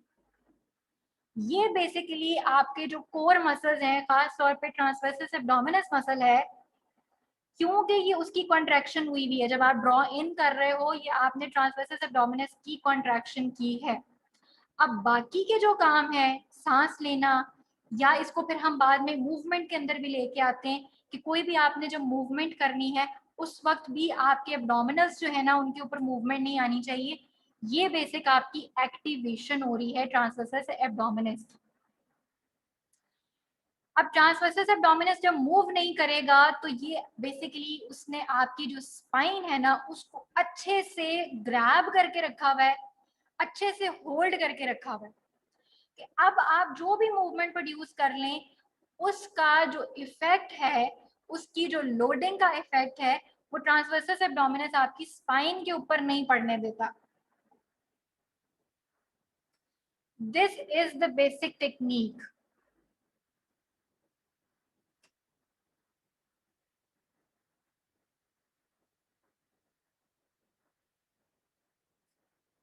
आपको कब पता चलेगा कि आपने टेक्निक प्रॉपरली डन की है कि नहीं? वो तब आपको पता चलेगा जब there is minimal to no movement of pelvis. जब आपने ड्रॉ इन किया और उसके बाद जो आप सांस ले रहे हो या कोई भी मूवमेंट प्रोड्यूस कर रहे हो उसमें ये सिंपल, चलो सांस लेने की हद तक अभी हम बात करते हैं, आपकी पोस्टीरियर टिल्टिंग नहीं आई। लाइक अगर आपने पोस्टीरियर टिल्ट किया दैट मींस आपने स्पाइन के ऊपर मूवमेंट की है, that is not the activation of transversus abdominis. Spine आपकी न्यूट्रल होनी चाहिए, पेल्विस के ऊपर टिल्टिंग नहीं होगी, तो सिर्फ और सिर्फ आपका क्या है, मसल कॉन्ट्रैक्ट करना चाहिए, ट्रांसवर्सस एब्डोमिनस अंदर जाना चाहिए। नो फ्लेयरिंग और depression of lower libs. Ribs भी अपनी नॉर्मल पोजीशन पे हो, ये ना हो कि रिब्स से आप जो है उसको अंदर कर रहे हो, सांस बहुत ज्यादा जो है वो आपने खींचा हुआ है और रिब्स आपकी जो है वो अंदर की तरफ जो है वो जा रही है या बाहर जा रही है। फ्लेयरिंग भी नहीं होनी चाहिए, डिप्रेशन भी नहीं होना चाहिए। नो इंस्पिरेशन और lifting of the rib cage, मतलब ऑन इंस्पिरेशन, सॉरी नो लिखा गया ऑन इंस्पिरेशन, लिफ्टिंग जो है वो रिब केज की ना हो, सिर्फ और सिर्फ आपके लंग्स जो है वो मूव कर रहे हो, रिब केज जो है वो मूव ना करें। एब्डोमिनल वॉल यानी जो आपके एब्डोमिनल मसल्स हैं उनकी बल्जिंग आउट ना हो सांस लेने के ऊपर। सांस लेने पे आपके एब्डोमिनल्स जो है वो बाहर नहीं आने चाहिए, वो जो आपने उसको कॉन्ट्रैक्ट करके रखा है, इनवर्ड ड्रॉ करके रखा है, वो एज इट इज ऐसे ही रहना चाहिए। No increase pressure through the feet. अब क्या है, पेशेंट ये भी कर सकता है कि जो वो फोर्स है उसको टैकल करने के लिए ज्यादा जो है वो अपने फीट के ऊपर जोर लगा रहा हो। फीट के ऊपर भी आपका जोर नहीं लगना चाहिए। मतलब क्या है कि सारी की सारी जो आपकी कंसंट्रेशन है, जो सारी की सारी फोर्स है, वो सिर्फ और सिर्फ कहाँ से आनी चाहिए, ट्रांसवर्सस एब्डोमिनस मसल से आनी चाहिए। जब आप पेशेंट को इस टेक्निक के अंदर आप स्किलफुल करते हैं, पहले आपको सिर्फ इस टेक्निक के ऊपर जो है वो फोकस करना पड़ता है, बार बार रिपीट कराना पड़ता है, बार बार रेपिटेशन करानी पड़ती है, सेट्स के अंदर रेपिटेशन करानी पड़ती है। जब आप इसमें पेशेंट को स्किलफुल कर लेते हैं, फिर उसके बाद पेशेंट जो भी मूवमेंट परफॉर्म करे, लेग्स की, स्पाइन की, पेल्विस की, इवन अपर लिम्ब की, जो भी मूवमेंट परफॉर्म करे वो पहले ड्रॉ इन टेक्निक यूज करे, ट्रांसवर्सस एब्डोमिनस को एक्टिवेट करे, सांस रोकना नहीं है, सांस लेते रहना है। ये तभी प्रॉपर होगा कि सांस लेने के साथ आपके एब्डोमिनल मसल्स यूज नहीं हो रहे। अब जो भी आप टेक्निक यूज करेंगे, जो भी एक्सरसाइज पेशेंट को कराएंगे, आपका स्पाइन जो है वो स्टेबलाइज रहेगी। क्यों? ड्रॉइंग इन मैन्योवर की वजह से ट्रांसवर्सस एब्डोमिनस ने आपको कंप्लीटली क्या किया हुआ है, स्पाइन को होल्ड करके रखा हुआ है अपनी अटैचमेंट्स के साथ। अब जब एक चीज इतनी अच्छी तरह से ग्रैब हुई हुई है तो उसके ऊपर वो जो इंजरी है, जो लोड्स हैं, वो कम से कम प्लेस होंगे, आपकी स्टेबिलिटी क्या होगी, मैक्सिमम रेट। समझ में आया बेटा? काफी अरसे से हम ड्राइंग इन मैन्योवर की बात कर रहे थे, आज आपको यस मैंने मैम। टेक्निक बताई है। ये जो टेक्निक है ना, ये खास तौर पे जिम जो ट्रेनर्स हैं ये भी आपको बताते हैं, क्योंकि जिनका काम ही हैवी लिफ्टिंग का है उनको तो ट्रांसवर्सस एब्डोमिनस की एक्टिवेशन की बहुत ज्यादा जरूरत होती है। तो ये टेक्निक अगर आप अब कभी गौर करना, जो आपको एक्सरसाइजेस की बहुत सारे डिफरेंट आपको पेजेस मिल जाएंगे, इंस्टा पे भी मिल जाएंगे, फेसबुक के ऊपर भी, और बहुत सारे इस तरह की जो है वो पेजेस आपको मिल जाएंगे जहाँ पे वो एक्सरसाइजेस की टेक्निक्स बताते हैं कि जिम ट्रेनिंग घर में भी कैसे कर सकते हैं। उसमें भी अगर आप गौर करो तो वो जो कोर की बात करते हैं ना कि कोर स्टेबिलिटी, आपने देखा होगा कि बहुत सारे लोग आसानी से जो है वो रीच अप्स कर लेते हैं, उल्टा लटके होते हैं रॉड के ऊपर और वो अपने आप को जो है वो आसानी से बेंड कर लेते हैं, अपने नीज के साथ जो है वो चेस्ट को लगा लेते हैं। वो इतनी हैवी एक्सरसाइज आप कैसे पर यूज कर सकते हो जब तक आपकी कोर की स्टेबिलिटी नहीं होगी, कोर आपको, आप अपने कोर को यूज नहीं करेंगे, आप ट्रांसवर्सस एब्डोमिनस को यूज नहीं करेंगे, तब तक आप ये मूवमेंट परफॉर्म नहीं कर सकते। अब आगे जो हम टेक्निक्स पढ़ने जा रहे हैं ना, उन सब में आपका जो काम है वो इन ट्रांसवर्सस एब्डोमिनस और ड्राइंग इन मैन्यूवर का है। मैम ये हाँ जी मैम आपने जो पीछे बोला था जहाँ पे आपने कहा था कि नो नहीं आना, कौन सी पॉइंट पे बोला था? वो बेसिकली मुझे लगा था कि शायद यहाँ पे गलती से लिखा गया है नो इंस्पिरेशन और लिफ्टिंग ऑफ रिब केज, कि मतलब इंस्पिरेशन पे रिब केज जो है वो आपका फ्लेयर आउट नहीं होना चाहिए, वो आपका बाहर जो है वो एलिवेट नहीं होना चाहिए, लिफ्ट नहीं होना चाहिए इंस्पिरेशन। ठीक है, ओके मैम। अच्छा, ये असिस्टिव डिवाइस है जो आपकी ड्राइंग इन मैन्यूवर को या आपके ट्रांसवर्सस एब्डोमिनस की एक्टिवेशन को जज करती है या उसको आपको असिस्ट करती है। ये बेसिक जो आपके पास इक्विपमेंट नजर आ रहा है ना, इसको हम कहते हैं प्रेशर बायोफीडबैक स्टेबलाइजर। ठीक है, प्रेशर बायोफीडबैक स्टेबलाइजर, ये एक तरह का ना ये इन्फ्लेटेबल कफ होता है, इसके अंदर आप हवा जो है वो भर लेते हो, क्योंकि यहाँ पे ये आपके पास ये पंप आपको नजर आ रहा है, साथ में ये डायल है जो कि इसके अंदर प्रेशर को आपको बताता है। इसकी जो है ना वो कुछ टेक्निक्स है इसको यूज करने की। हम क्या करते हैं कि प्रेशर बायोफीडबैक, इसको हम एक इसकी प्रॉपर गाइडलाइंस है, मैं उनकी तरफ नहीं जा रही, वो जरा थोड़ी लंबी बात हो जाएगी, लेकिन इसकी प्रॉपर गाइडलाइंस होती है कि किस रीजन के अगर आपने चेक करना है, किस रीजन को आप असिस्ट करना चाह रहे हैं, तो उसकी एक पर्टिकुलर प्रेशर जो है वो रिक्वायर्ड होता है। उस प्रेशर पे आप इस बायोफीडबैक को इन्फ्लेट कर लेते हो और वो आप अपनी स्पाइन के नीचे प्लेस कर लेते हो, मतलब स्पाइन के ऊपर नीचे रखा और इसके ऊपर आप खुद लेट गए। अब उसके बाद आपने क्या करना होता है, ड्राइंग इन मैन्यूवर टेक्निक अप्लाई करनी होती है और उससे आप प्रेशर जो चेंजेस है ना उसको चेक करते हो, क्योंकि अगर आपकी ड्राइंग इन मैन्यूवर के साथ आपकी स्पाइन के ऊपर मूवमेंट आई है, आपकी पेल्विस के ऊपर मूवमेंट आई है, तो वो जो प्रेशर है ना, वो नीडल आपको प्रेशर चेंज बता देगी कि ये जो ये इसके अंदर प्रेशर है ना ये चेंज हो रहा है। तो आपको असिस्टेंस कहाँ से मिलती है, आपको पता चलेगा कि इवन आपने जब ड्राइंग इन मैन्यूवर टेक्निक अप्लाई की है और डायल के ऊपर प्रेशर चेंजेस नहीं आई हैं, वो माइनर चेंजेस होते हैं जो एक गाइडलाइंस है कि इतना चेंज आ रहा है तो वो नॉर्मल है, आपको वो आइडिया दे देता है कि इतना चेंज आपके आया है, इट मीन्स कि आपने प्रॉपर टेक्निक अप्लाई की है, स्पाइन के ऊपर मूवमेंट नहीं हुई, पेल्विस के ऊपर मूवमेंट नहीं हुई, रिब्स के ऊपर मूवमेंट नहीं हुई, सिर्फ और सिर्फ आपका muscle at that time contract हुआ है। वो आपको ये जो इक्विपमेंट है वो आपको फीडबैक दे देता है फौरन के फौरन। तो इसके थ्रू भी आप पेशेंट को जो है वो क्या कर सकते हैं, उसको ट्रेनिंग करा सकते हैं। ठीक है, कि साथ के साथ पेशेंट को फीडबैक भी मिलता रहे। इसी तरह से इलेक्ट्रोड्स भी आते हैं, ये तो एक छोटा सा इक्विपमेंट है, इलेक्ट्रोड्स का थोड़ा बड़ा इक्विपमेंट है, वो आप सरफेस पे प्लेस कर देते हो मसल के और वो आपको प्रेशर चेंजेस जो है वो फीडबैक देता रहता है। तो ये दो असिस्टिव टेक्निक्स हैं जिसमें आप पेशेंट को ट्रेनिंग उसके साथ करा सकते हो। ये वैसे तो ये जो इक्विपमेंट है थोड़ा सा महंगा है, लाइक आई थिंक जब मैंने अपनी रिसर्च के लिए इसको बाहर से मंगवाया था, तब आई थिंक ये 15,000 तक का जो है वो आया था।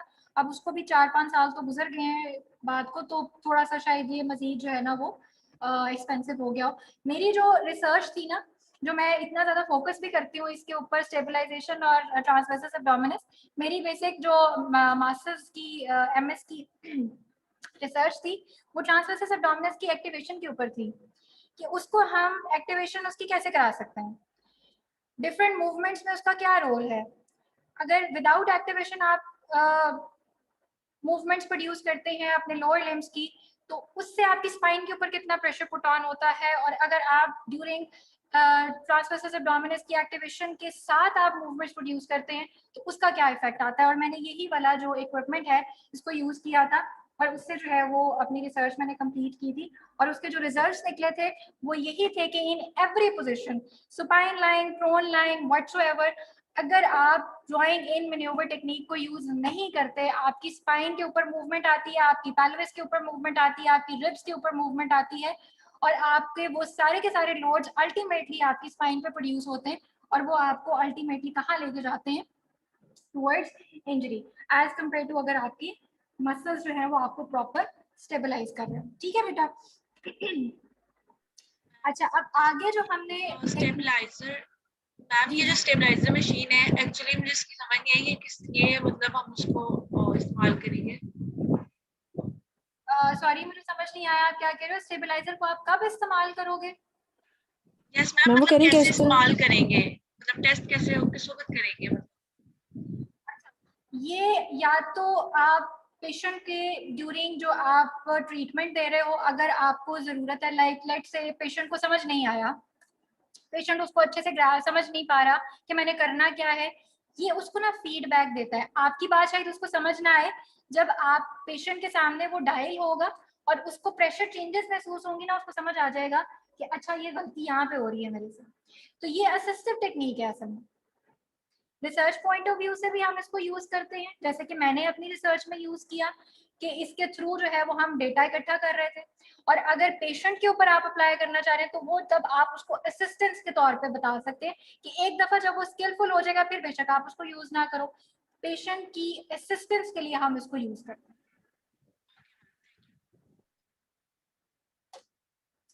अच्छा जी, आगे चलते हैं, लेक्चर कंप्लीट करना है। अब ये जो आगे का लेक्चर है ना, इसके अंदर आपको स्टेबलाइजेशन की जो एक्सरसाइजेज है ना वो बताएंगे। ये टेबल्स जरा थोड़े से समझ लेना, आसान है, बहुत आसान टेबल्स हैं।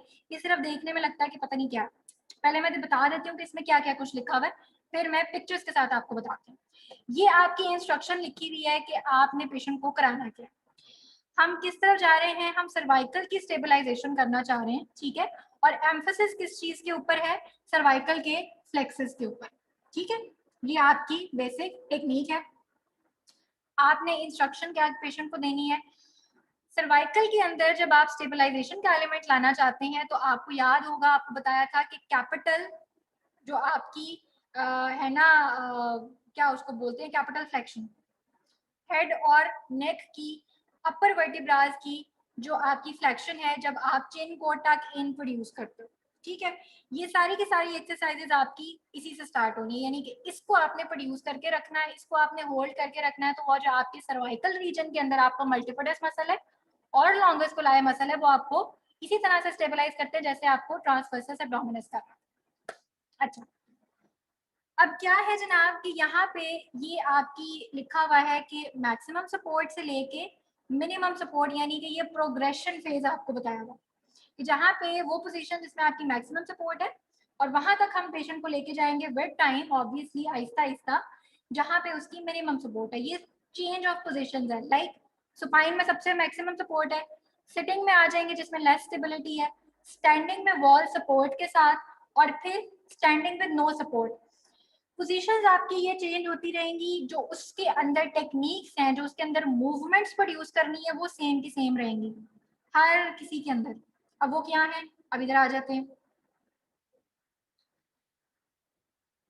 कोर की एक्टिवेशन आपको बताया कि जो आपकी एक्सियल एक्सटेंशन है, ठीक है, जिसको हम सर्वाइकल रिट्रैक्शन भी बोल रहे हैं, जो सर्वाइकल या कैपिटल फ्लेक्शन जिसको हम बोलते हैं, आपने वो पेशेंट से प्रोड्यूस करानी है। होल्ड देना है 10 सेकेंड्स का और 10 टाइम्स उसको रिपीट करा के आपने कोर को एक्टिवेट करा लिया। अब हम जितनी भी मूवमेंट्स करेंगे उसमें हम जो एक्सियल एक्सटेंशन है उसको प्रोड्यूस करते हुए ये काम करेंगे। पेशेंट एक्सियल एक्सटेंशन के अंदर ही रहेगा। अब आगे हम क्या कर रहे हैं, आ जाइए। सबसे पहले हमारे पास पेशेंट इस फेज के अंदर आया, maximum to moderate protection phase है, उसके अंदर हम क्या करें। उसके अंदर हमारे पास सुपाइन के अंदर पेशेंट होगा, आप कोर की एक्टिवेशन आप करा लेंगे और आपने क्या काम करना है, सिंपल शोल्डर की फ्लेक्शन करवानी है 90 डिग्रीज तक। सिंपल, बस इतना सा काम है।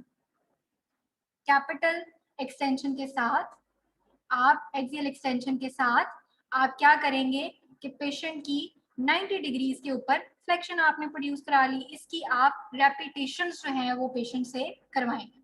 होल्डिंग कराएंगे, होल्ड देंगे 5-10 सेकेंड्स का एंड देन आप उसको वापस आप उसको रिपीट करें। रेपिटेशन जो है वो बेसिकली आपका असल फोकस। पहली चीज आ गई। अगली एक्सरसाइज क्या है, इसी फेज के अंदर शोल्डर की एबडक्शन 90 डिग्रीज का, सेम चीज, सुपाइन लाइन, कोर एक्टिवेशन, सब कुछ वही रहेगा। आप किधर हम जा रहे हैं, शोल्डर की एबडक्शन के ऊपर बी पोजीशन पे। अब आप उसी तरह से कैपिटल जो फ्लेक्शन है या एक्सियल एक्सटेंशन आप उसको प्रोड्यूस करते हुए पेशेंट से क्या करेंगे, एबडक्शन कराएंगे 90 डिग्रीज। ठीक है, अगली चीज आ जाती है इसी फेज के अंदर, shoulder external rotation with arms at side, C part.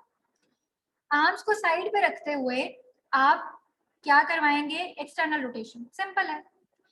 Focus किस चीज के ऊपर है, स्टेबलाइजेशन, जो आपको कहां से आ रही है, ये कोर एक्टिवेशन, इसका ख्याल रखना है। बाकी मूवमेंट सिंपल है, कुछ भी नहीं है उसके में। अगला फेज आ जाता है हमारे पास, अब मॉडरेट टू मिनिमम प्रोटेक्शन के अंदर जा रहे हैं। अब हम क्या करेंगे, शोल्डर की फ्लेक्शन एंड रेंज तक। ठीक है, ये डी पार्ट के अंदर आप शोल्डर की फ्लेक्शन एंड रेंज तक ओवरहेड के अंदर जा रहे हैं। ठीक, इसी तरह से अब क्या है, shoulder abduction with combined with external rotation to end range. अब हम चीजें बढ़ा रहे हैं, अब जो हम मूवमेंट है ना उसको हम इंक्रीज कर रहे हैं। थर्ड क्या आ जाएगा आपका, डायगोनल पैटर्न। डायगोनल पैटर्न क्या चीज है, ये लेफ्ट से ये राइट साइड है, राइट आर्म को आप लेफ्ट साइड के ऊपर लेकर आए, लेफ्ट से वापस लेके जाएं राइट साइड। दूसरा बाजू है उसको डायगोनल पैटर्न्स के अंदर जो है वो आप क्या करें, मूवमेंट प्रोड्यूस करें विद कोर एक्टिवेशन। अब कोर की जब आपने एक्टिवेशन कर रखी है तो एट दैट टाइम आप आपकी लिम्स की जो भी मूवमेंट होगी उसका जो टोल है, उसका जो स्ट्रेस है वो आपकी स्पाइन पे नहीं आएगा। और यही हमारा फोकस है कि हमने स्पाइन की स्टेबलाइजेशन को इम्प्रूव करना है, हमने कंट्रोल को इम्प्रूव करना है बेसिकली। ठीक हो गया, ये हमारे पास ये टेबल है। अब इसमें मिनिमम जो प्रोटेक्शन फेज आ जाएगी उसमें आप मजीद प्रोग्रेस करो, रीचिंग फॉरवर्ड, आउटवर्ड, अपवर्ड इन फंक्शनल पैटर्न्स के अंदर, स्टैंडिंग की तरफ जाओ, पोजीशन की तरफ चेंज। अब यही सारी एक्टिविटीज आप डिफरेंट जो है वो सपोर्ट फेजेस के अंदर कर सकते हैं। लाइक आपके पास maximum to moderate protection phase था, आपने ये 3 एक्सरसाइजेस पहले सुपाइन में कराई, फिर आप सिटिंग में कराओ, स्टैंडिंग विद वॉल सपोर्ट, फिर स्टैंडिंग विद नो सपोर्ट के साथ करो, then move to moderate protection phase. अब पेशेंट इस वक्त इतना काबिल हो गया होगा कि अब वो मॉडरेट फेज के अंदर जो है वो एक्सरसाइजेस को प्रोड्यूस कर सकता है। या पेशेंट टू पेशेंट वेरी करता है कि आपके पास एक पेशेंट मैक्सिमम प्रोटेक्शन फेज का आया है लेकिन उसकी सपोर्ट का ये है कि वो स्टैंडिंग विद नो सपोर्ट के साथ एक्टिविटीज कर सकता है, तो आप उसको सुपाइन में लेके जाने की जरूरत ही नहीं है, आपको स्ट्रेट अवे आप मिनिमम सपोर्ट के अंदर रखो पेशेंट को। तो ये बेसिक आपको ना ये गाइडलाइन दी हुई है कि आपने जो लिम के ऊपर लिम लोडिंग जो करानी है विद स्टेबलाइजेशन वो कैसे करानी है, जब एम्फेसिस आपका कहाँ है, सर्वाइकल फ्लेक्सस के ऊपर अगर आपका बेसिक एम्फेसिस है तो ये आपके पास एक गाइडलाइन है, आप इस पैटर्न को फॉलो करोगे। अब आ जाते हैं एम्फेसिस जब आपका सर्वाइकल और थोरेसिक एक्सटेंसिस के ऊपर हो। अब अगेन इंस्ट्रक्शन वही रहेगी, कोर की एक्टिवेशन बिल्कुल वही रहेगी। अब इसमें जो है वो आपका क्या आ जाएगा, एक्टिविटी जो मूवमेंट आ जाएगी कि अब क्योंकि अब आप प्रोन लाइन के अंदर हो तो पेशेंट का आप क्या करोगे, लिफ्ट करोगे forehead off the exercise mat, hold करना है 10 सेकेंड्स के लिए और 10 रेपिटेशंस कराने पे आप कोर की एक्टिवेशन करा दोगे। अब जितनी एक्सरसाइजेस होंगी वो आपकी फोरहेड लिफ्टिंग के साथ ही होंगी कि फोरहेड को लिफ्ट करके रखना है, होल्ड करके रखना है और बाकी सारी एक्टिविटीज आप इसी तरह से प्रोड्यूस करेंगे। अब क्या है, अगेन ये आपके 4 आपको स्टेजेस सपोर्ट की दी हुई हैं और ये लिम्ब लोडिंग की है, ये आपके फेजेस हैं। अब इसके अंदर मूवमेंट्स को हम देख लेते हैं किस तरह से, कि सबसे पहले जो मैक्सिमम प्रोटेक्शन फेज है उसमें arms at side, laterally rotate shoulders and adduct scapula. कैसे, ए पिक्चर के अंदर आ जाओ, prone line position, forehead lift किया हुआ है, कोर की एक्टिवेशन की हुई है, आर्म्स आपकी साइड पे हैं, उसको आपने क्या करना है कि लैटरल रोटेट किया आपने आर्म्स को और उसके बाद शोल्डर्स को क्या किया, सॉरी जो स्कैपुलास हैं उनको एक दूसरे की तरफ एडक्ट किया, दोनों शोल्डर ब्लेड्स को या स्कैपुला के जो बॉर्डर्स हैं उनको मिलाने की कोशिश करनी है। रिडक्शन हो रही है, एक्सटेंशन प्रोड्यूस हो रही है बेसिकली कहाँ पे, थोरेसिक के ऊपर। स्टेबलाइजेशन कहाँ से आ रही है, कोर से आ रही है। पहली आपकी एक्टिविटी ये होगी। अब आप दूसरी चीज पे जाएंगे, आर्म्स को 90-90 पोजीशन के ऊपर ले आए, ठीक है। अब ये 90-90 पोजीशन के ऊपर आ गया, आपका एंगल बन गया और अगेन आप क्या करें, एडक्ट करें, एक्सटेंशन प्रोड्यूस होगी with stabilization from the core muscles. आगे हमारे पास क्या आ जाता है, मॉडरेट के अंदर अगर हम बात करें, elevate shoulder in full flexion. Third position आपकी क्या आ गई, एलिवेट आपने किया फुल फ्लेक्शन के साथ with core stabilization. Upper extremity diagonal patterns, again वही कि डायगोनल पैटर्न्स के अंदर जब आप मूव करेंगे ये आपकी अगली जो है वो एक्टिविटी आ जाती है। फिर आपकी मिनिमम टू लो जो आ जाती है नो प्रोटेक्शन में, उसमें आप स्टैंडिंग के अंदर reaching forward, outward, upward position जो है वो अडॉप्ट कर सकते हैं और स्टैंडिंग में विद नो सपोर्ट भी आ सकती है, ठीक है। आप जैसे ये आपकी लास्ट की है, shoulder 90 degrees with lateral rotation, elbow extended, horizontal abduction, scapular adduction की यही सारी चीजें जब आप प्रोड्यूस करते हैं, ये आपका अल्टीमेट आपकी मतलब वो प्रोग्रेशन की तरफ हम उसको पेशेंट को लेके जा रहे हैं। और साथ में स्टेबलाइजेशन कि स्टेबलाइज आपने किया हुआ है और जैसे जैसे आप मूवमेंट्स को कॉम्प्लेक्स करते चले जा रहे हो, बट क्योंकि स्टेबलाइजेशन का इफेक्ट है तो पेशेंट आपका without any injury, without any discomfort, वो उसको अच्छे से उसमें स्किलफुल होता चला जाएगा, ट्रेन होता चला जाएगा। ये दो चीजें थी आपकी सर्वाइकल की, ठीक है। फ्लेक्सस और एक्सटेंसस को हमने देखा। अब आ जाते हैं लंबर रीजन के ऊपर। अब लंबर रीजन के अंदर क्या है, लंबर रीजन में आपकी जो लिम्ब लोडिंग है उसमें अगर हम सबसे पहले एम्फेसिस करें एब्डोमिनल्स के ऊपर, ठीक है, कि एब्डोमिनल्स को जो है वो आपने उसकी लिम्ब लोडिंग हो रही है, एब्डोमिनल्स को हम फोकस कर रहे हैं। अब क्या है, ये इंस्ट्रक्शन है जो कि आपने पेशेंट को देनी है, हुक लाइन पोजीशन के अंदर आना है, आप प्रेशर बायोफीडबैक यूज कर सकते हैं, उसका प्रेशर वगैरह बताया हुआ है। इंपॉर्टेंट चीज क्या है, ड्रॉइंग इन मैन्यूवर। यहाँ पे कोर की स्टेबलाइजेशन आपको कहाँ से आएगी, ड्रॉइंग इन मैन्यूवर से, ठीक है। पेल्विस स्टेबलाइज होना चाहिए। अब यहाँ पे ये जो प्रोग्रेसिव लिम्ब लोडिंग है, अब ये पोजीशन ऐसी है जिसमें लिम्ब की लोडिंग जो है वो कम है, इसमें ज्यादा है, इसमें और ज्यादा है। पोजीशन अभी बताती हूँ किस तरह से। ये आपकी क्या है जनाब, मिनिमम एक्सटर्नल सपोर्ट लेवल 1 के ऊपर। आप क्या, ये अब लेवल्स आ रहे हैं, लेवल 1 2 3 4 5 6 तक हम जाएंगे। कोर की एक्टिवेशन आप लेवल 1 के ऊपर करते हैं जो कि क्या है, ड्राइंग इन मैन्यूवर, होल्ड 10 सेकेंड्स, रेपिटेशंस आपने कराई, पेशेंट को एक्टिवेशन आपने कोर की करवा दी। अब बाकी जितनी एक्सरसाइजेस हैं, जितने लेवल्स हैं, उसमें आपने कोर को एक्टिवेट रखते हुए ये काम करना है। अच्छा जी, लेवल 2 पे हम सबसे पहले क्या करेंगे, उसकी मैं आपको डायग्राम भी दिखा देती हूँ, पिक्चर भी दिखा देती हूँ। एक लेग को हम यूज करेंगे, एक लेग जो है वो आपकी मैट के ऊपर रहेगी और दूसरी लेग जो है वो बेंड लेग फॉल आउट। किस तरह से, ये देखिए, ये लेवल 2 है। एक लेग जो है वो आपकी बेंड रहेगी, मैट के ऊपर रहेगी, इसका कोई काम नहीं है, हम एक लेग को यूज करेंगे। अब इस हुक लाइन पोजीशन में इस टांग को अगर आप फॉल आउट करो, एबडक्शन में लेके जाओ बाहर की तरफ, जैसे कहते हैं ना गिरा दो, अगर ये नी को आप अपने बेड की तरफ जो है वो लेके जाओ, फॉल आउट करो, गिरा दो इस लेग को, तो ये बेसिक आपका ये सिंपल एक छोटी सी मूवमेंट है। लेकिन इंपॉर्टेंट क्या है, इसके अंदर आपका जो कोर है वो स्टेबलाइज रहना चाहिए, कोर के ऊपर मूवमेंट नहीं आनी चाहिए, कोर जो है वो इसके साथ साथ मूव नहीं करना चाहिए, वो जहां पे ड्रॉ इन आपने किया हुआ है वो वैसे का वैसे ही रहना चाहिए। अच्छा जी, अब क्या है, ये आपकी रेपिटेशंस आप इसमें पेशेंट को प्रोड्यूस कराते हो। ये सिंपल लेवल 2 बस इतना सही है। असल काम कहाँ से शुरू हो रहा है, लेवल 3 के ऊपर जाके। लेवल 3 में अब हम क्या करेंगे कि ए बी और सी, ए पोजीशन, बी पोजीशन और सी पोजीशन हम 1 बाय 1 हम प्रोड्यूस करेंगे। पहले ए पे जाएंगे, बी पे जाएंगे, सी पे जाएंगे। पोजीशन हमारी क्या होगी, opposite lower limb is on the table. एक लिम्ब आपका टेबल पे रहेगा जैसे अभी पहले लेवल 2 में था। दूसरे लिम्ब के हम पहले ए मूवमेंट कराएंगे, फिर बी कराएंगे और फिर सी कराएंगे। किस तरह से, यहाँ पे आ जाओ।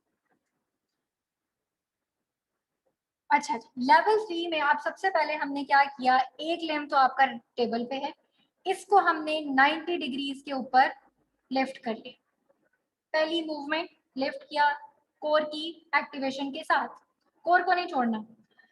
90 के ऊपर आपने क्या किया, इसको लिफ्ट किया। सेकंड बी मूवमेंट क्या है कि उसी लिम्ब को आपने ड्रैग किया है बेड के ऊपर और एक्सटेंशन के अंदर ले गया, 90 से एक्सटेंशन के अंदर ले गया। थर्ड उसकी मूवमेंट क्या आ गई कि आपने वो जो एक्सटेंडेड लिम्ब था उसको लिफ्ट करना है एटलीस्ट 45 डिग्रीज एंगल तक with the holding of core muscles. ठीक है, कोर मसल्स आपके इनवर्ड ड्रॉ मैन्योवर के साथ जो है वो रहने चाहिए। ये आपका लेवल 3 है। लेवल 3 पे पेशेंट को आप स्टेबलाइज करें, उसको ट्रेन करें। ठीक है, ये आपका फेज बनता है जो कि अभी इसमें फेजेस की बात नहीं है कि मैक्सिमम से अब हम मिनिमम एक्सटर्नल सपोर्ट की तरफ जा रहे हैं। अब लेवल 4 के ऊपर अगेन क्या होगा, इस पे आ जाते हैं। लेवल 4 में अब आप एक वो जो लेग थी टेबल के ऊपर, अब आप उसको उठा लेंगे और उसको आपने होल्ड कर लेना। अभी भी उसका काम कोई ज्यादा नहीं है क्योंकि आपने अपने दोनों हाथों से उसको होल्ड करके रखा हुआ है। मूवमेंट अगेन क्या होगी, दूसरी लिम्ब की 90 डिग्रीज तक लिफ्ट करना, फिर उसको ड्रैग करना, एक्सटेंड करना और एक्सटेंडेड लेग को 45 तक लिफ्ट करना। अब देखो, अब वो जो टोल है ना, वो जो लिम्ब की लोडिंग है वो बेसिकली क्या हो रही है, बढ़ रही है with every movement, with each movement. अब अगले लेवल पे हम क्या करेंगे, वो जो हमने हाथ से सपोर्ट ली हुई थी ना, अब हमने वो भी नहीं लेनी, बढ़ गया, लोडिंग बढ़ गई है, कोर की एक्टिवेशन का काम ज्यादा हो जाएगा, कोर की स्टेबलाइजेशन बेसिकली क्या हो रही है, अब बढ़ रही है यहाँ। अब यहाँ पे हमने हाथ भी छोड़ दिया, अब ये लिम्ब ऐसे ही रहेगा, हवा में ही इसको स्टेबलाइज रखना पड़ेगा। 90 के ऊपर लिफ्ट करोगे, एक्सटेंड करोगे, ड्रैग करोगे और एक्सटेंडेड लिम्ब को 45 पे लिफ्ट करोगे। बढ़ गया, प्रोग्रेस हो रही है, लिम्ब की लोडिंग बढ़ रही है। अब लेवल 6 पे आ जाओ। अब आपको दोनों लिम्ब्स को इकट्ठा काम करना है, ये बड़ा मुश्किल काम है। दोनों लिम्ब्स को जब इकट्ठा मूव करना पड़ता है, वो अगर आपकी कोर की स्टेबलाइजेशन नहीं है, कमर थक जाती है, कमर के ऊपर जो है वो दर्द होनी शुरू हो जाती है। अब आप क्या करेंगे, दोनों लिम्ब्स को इकट्ठे 90 डिग्री तक फ्लेक्शन करेंगे, दोनों लिम्ब्स को इकट्ठा ड्रैग करेंगे, एक्सटेंड करेंगे और दोनों लिम्ब्स को इकट्ठा आप क्या करोगे, लिफ्ट करोगे 45 डिग्री तक। ये मैक्सिमम आपकी जो है ना वो लोडिंग है विद मिनिमम सपोर्ट। तो मिनिमम सपोर्ट जब आपको एक्सटर्नल कोई बाहर से सपोर्ट नहीं मिल रही है तो वो सपोर्ट आपको कहाँ से आएगी, वो आपकी कोर ने आपको स्टेबलाइज करना है, वो आपकी कोर ने आपको सपोर्ट करना है। अगर कोर आपका स्टेबलाइज नहीं होगा, एक्टिवेट नहीं हुआ होगा, ये मूवमेंट करनी मुश्किल हो जाएगी। मैम वैसे ये लेवल सारे हम एक साथ ही करवाएंगे या मतलब इंटरवल्स के बाद करवाएंगे, कुछ वक्त के बाद? नहीं, देखो पेशेंट आपके पास लेवल 3 पे आएगा, लेवल 3 में उसको जो है वो ट्रेन करते रहो करते रहो करते रहो जब तक कि उसकी लेवल 3 की स्टेबलाइजेशन पूरी नहीं होती। देन मूव टू लेवल 4, क्योंकि अगर आप पहले ही दिन पेशेंट को 6 पे लेके जाने जाओगे नहीं जा सकोगे, स्टेबलाइजेशन ही नहीं है, सपोर्ट ही नहीं है, तो कैसे पेशेंट ये काम करेगा। पहले लेवल 3 के ऊपर ट्रेन करेंगे, प्रॉपर टाइम उसको देंगे सेशंस के अंदर, फिर लेवल 4 पे जाएंगे, इसमें जब वो पूरा स्किलफुल हो जाएगा फिर 5 पे आएंगे, फिर 6 पे आएंगे। वैसे पेशेंट खुद कर रहे हैं ना सारी अपनी एक्सरसाइज, तो मैम अभी तो हम लोग जब हम खुद करवाएंगे वो तो हम जैसे वो उसने हैंड के साथ सपोर्ट किया हुआ तो थेरेपिस्ट करवाएगा ना पहले अच्छा, वैसे मुझे आपकी समझ नहीं आई आपने क्या क्वेश्चन पूछा, बहुत ज्यादा जो है ना डिस्टॉर्शन थी और आवाज गूंज रही थी।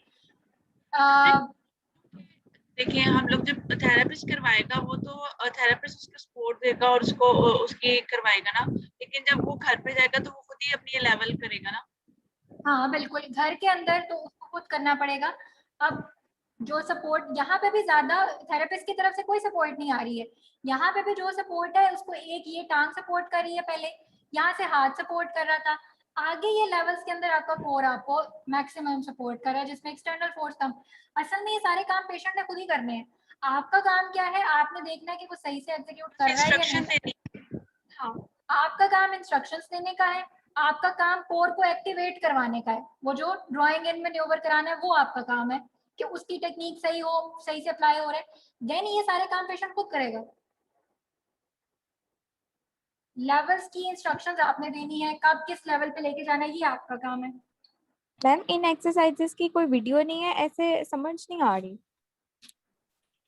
वीडियो कोशिश करेंगे मिल जाए, अगर मिलती होगी तो मैं जरूर आपको जो है वो बता दूंगी, दिखा भी दूंगी। कुछ और एक्सरसाइजेज है वो शायद आप लोगों ने देखी हो। अगला जो लास्ट हमारा रह गया ट्रंक के एक्सटेंसेस को अगर हमने फोकस करना हो, ये आपने अक्सर ये चीजें देखी होंगी।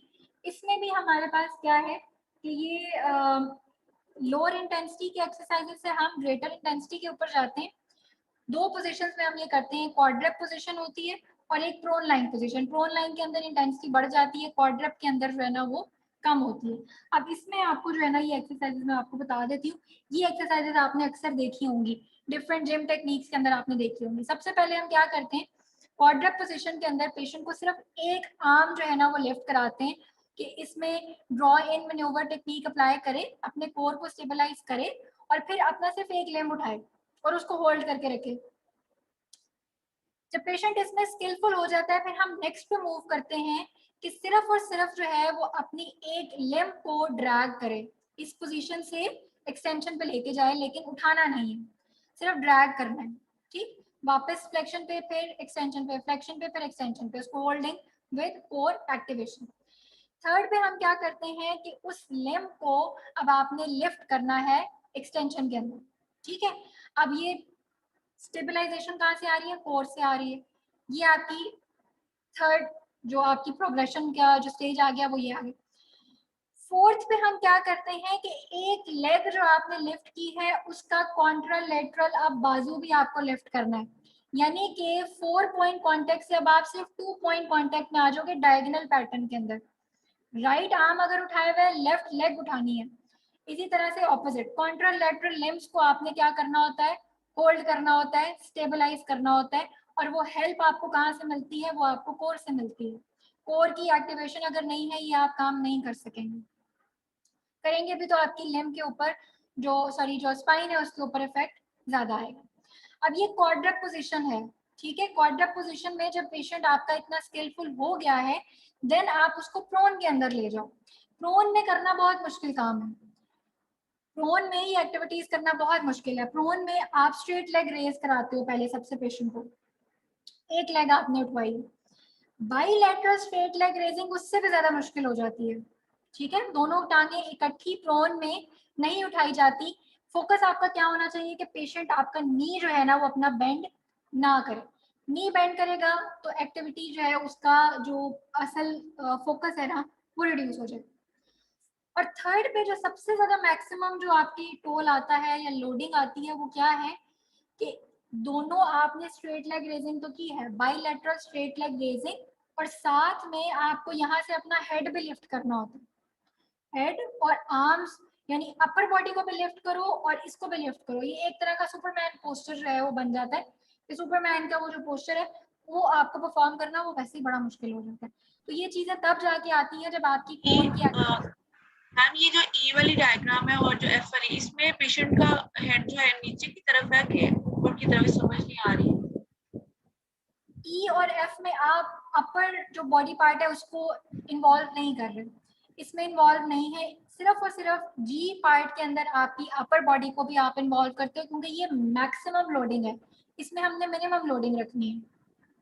ठीक है, ये आपकी मैक्सिमम प्रोग्रेशन का जी फेज में उस मैम जी वाली जो डायग्राम है उसमें उसने अपना सर उठा के रखना है। हाँ जी, इसमें अपने सर को भी लिफ्ट करना है, लिम्स को भी लिफ्ट करना है। इनमें सिर्फ लिम्स हैं, एक में यूनिलैटरल एक में बायलैटरल।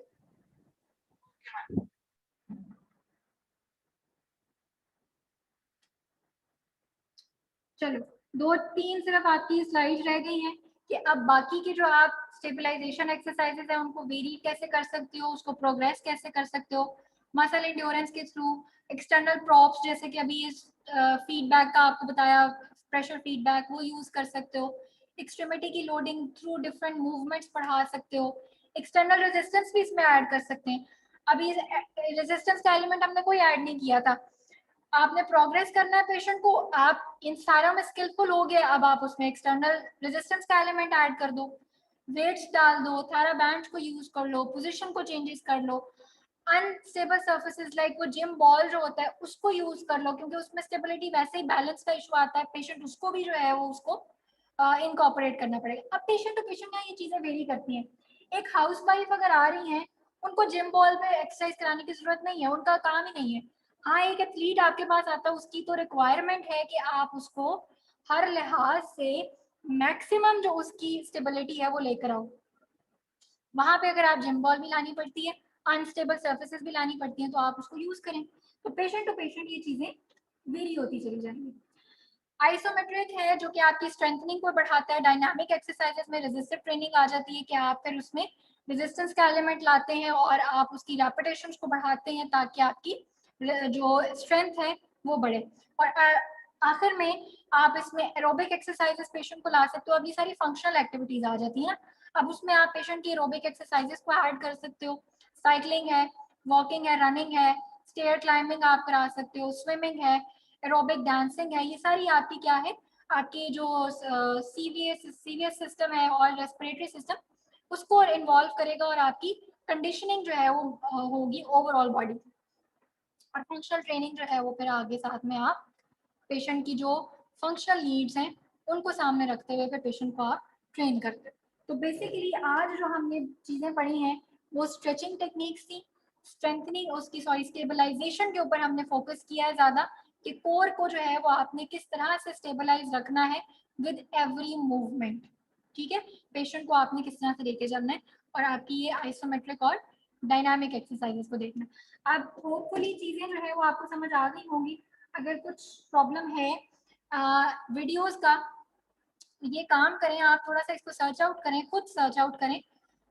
आप यूट्यूब खोलें, उस पे कोर स्टेबलाइजेशन जो है उसको सर्च करें, उसकी जो एक्टिविटीज निकलेंगी, उसकी जो एक्सरसाइजेस निकलेंगी उनको ज़रा गौर करें, उनके ऊपर फोकस करें, उनकी इंस्ट्रक्शंस को देखें और उससे जो है ना वो चीज़ों को समझने की कोशिश करें। अगर फिर भी आपको जो है वो प्रॉब्लम लगता है, उसमें समझ नहीं आएगी, तो फिर ज़रूर मैं आपको बता दूंगी, लेकिन ये थोड़ा सा काम अब आप लोग खुद भी करें, इसको थोड़ा सा सर्च आउट करें।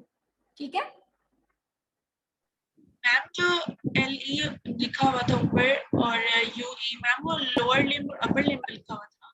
एक्सट्रीमिटी है, लोअर अपर एक्सट्रीमिटी। हाँ जी, UE का मतलब है अपर एक्सट्रीमिटी और LE का मतलब है लोअर एक्सट्रीमिटी। ठीक है, एब्रिविएशंस लिखी हुई थी। ठीक है, ये लोअर एक्सट्रीमिटी और ये अपर एक्सट्रीमिटी। ठीक हो गया। चलो, आज हमने टाइम थोड़ा ज्यादा ले लिया, 5 मिनट हमने ऊपर कर दिए हैं लेक्चर के। इसको खत्म करते हैं लेक्चर को। पढ़ लीजिएगा, बुक के अंदर आपकी बड़ी अच्छी बुक है ये, इसके पिक्चर्स के साथ सारी चीजें, टेबल्स, ये सारे के सारे आपकी बुक में से लिए हुए हैं। इनको जो है ना वो अच्छे से गो थ्रू कर लीजिएगा, ठीक है। और ये मैं आपको बता दूं कि अगली जो आपकी असाइनमेंट होगी ना, वीडियो असाइनमेंट, वो मैंने कोर की जो है ना वो स्टेबलाइजेशन से रिलेटेड आपको देनी है। तो इसको जो है ना वो अच्छे से समझ लें, वीडियोस देखें, खुद परफॉर्म करके देखें, बुक को पढ़ें, ताकि आपकी असाइनमेंट जो है ना वीडियो असाइनमेंट वो अच्छी जो है बने और आपकी वो ग्रेडिंग जो है वो अच्छी हो। मैंने पहले बता दिया आपको टॉपिक। मैम जो आपने चीजें एक्सप्लेन की है आई पिक्चर्स देख के, वो सारी बुक में होंगी ना, एक्सप्लेनेशंस वगैरह? बिल्कुल, ये सारा कुछ बुक से बना हुआ है। सारे के सारे टेबल्स की एक्सप्लेनेशन जो है वो आपकी बुक के अंदर है, पिक्चर्स की एक्सप्लेनेशन बुक के अंदर लिखी हुई है। सिर्फ इसको टाइम लगाना पड़ेगा, बुक खोलनी पड़ेगी, उसको पढ़ना पड़ेगा, बुक से बाहर कुछ भी नहीं।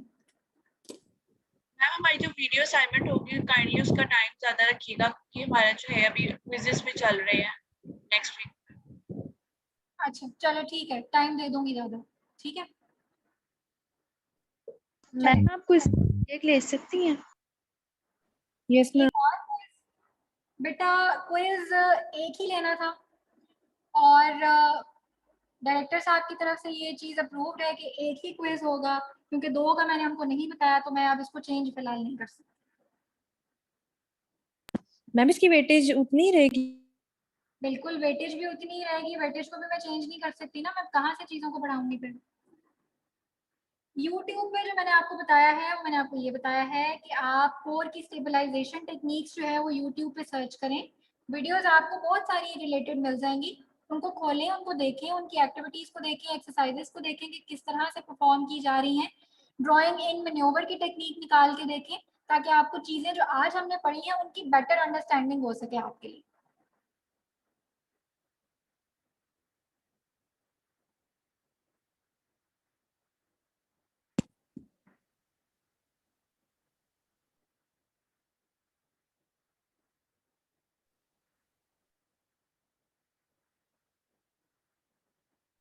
मैम जी बेटा।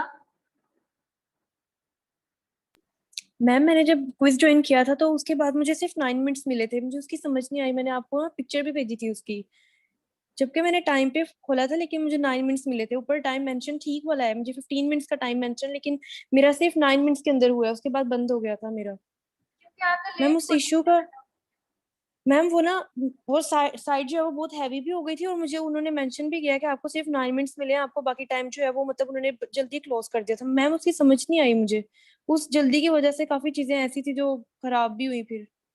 बेटा क्विज का एक टाइम होता है ना जिसके ऊपर वो ओपन हो रहा है, और एक मैक्सिमम टाइम है जिसके ऊपर वो क्लोज हो जाएगा। आपको 15 मिनट का टाइम था, लेकिन मैंने 25 मिनट्स के लिए जो है वो क्विज ओपन रखा था, ताकि यही चीजें कि अगर किसी का लेट ओपन हो रहा है तो थोड़ा बहुत आगे, आपके सबके लिए 15 मिनट थे, बट आपने जब ओपन किया था आपके लिए जो टाइम टोटल क्विज के बंद होने के दरम्यान में सिर्फ 9 मिनट ही रह गए थे, आपको वही मैम टाइम। 15 पे ही ओपन हुआ था वो, मैंने ऊपर ना टाइम मेंशन है 15 to 24 का, लेकिन उसके बावजूद 9 मिनट्स मिले मुझे। टाइम ओपन और क्लोज का दोनों मेंशन है। बेटा 6:15 पे ओपन हुआ था, राइट? Yes ma'am. 6:25 पे तो टोटल टाइम था ना क्विज का बंद होने का। यस मैम, लेकिन मैम मुझे 9 मिनट्स मिले, मैंने वो भी उसी चीज की कंफ्यूजन है, वो मैंने आपको पिक्चर भेजी है, उधर मेंशन भी है ओपन एंड क्लोज, लेकिन उसके बावजूद 9 है। तो 9 मिनट ही बनते हैं ना बेटा, और कैसे? 25 मिनट के बाद तो क्विज खुला ही नहीं था, खुल ही नहीं सकता था, वो तो बंद हो गया, एक्सेस ही नहीं थी, तो आपको ज्यादा टाइम कैसे मिल जाता? बात समझ रहे हो? आपने खोला ही 15 मिनट के ऊपर है, तो 10 मिनट तो पीछे रह गए, इसका मतलब क्विज बंद होने में। Okay ma'am. ठीक है, ये गलती हुई ना, देर से आपने खोला। चलो खैर, बहरहाल टाइम काफी ज्यादा ले लिया है आज मैंने, तो इंशाल्लाह इसको पढ़ लीजिएगा, और कोई प्रॉब्लम हुआ तो इसको नेक्स्ट टाइम डिस्कस करते हैं। क्विज भी मैं तब तक आपका देख लूंगी, उसका जो प्रॉब्लम होगा उसको सॉर्ट आउट कर लेंगे। ठीक है बेटा, अपना ख्याल रखिएगा, अल्लाह हाफिज। मेरा भी बोल बोल के ना आज बिल्कुल गला बैठ गया है, तो मैं भी अब थोड़ा सा रेस्ट लेना चाह रही हूँ। ठीक है जी, चलें फिर, अल्लाह हाफिज बेटा, अपना ख्याल रखिएगा। अल्लाह हाफिज। Bye bye.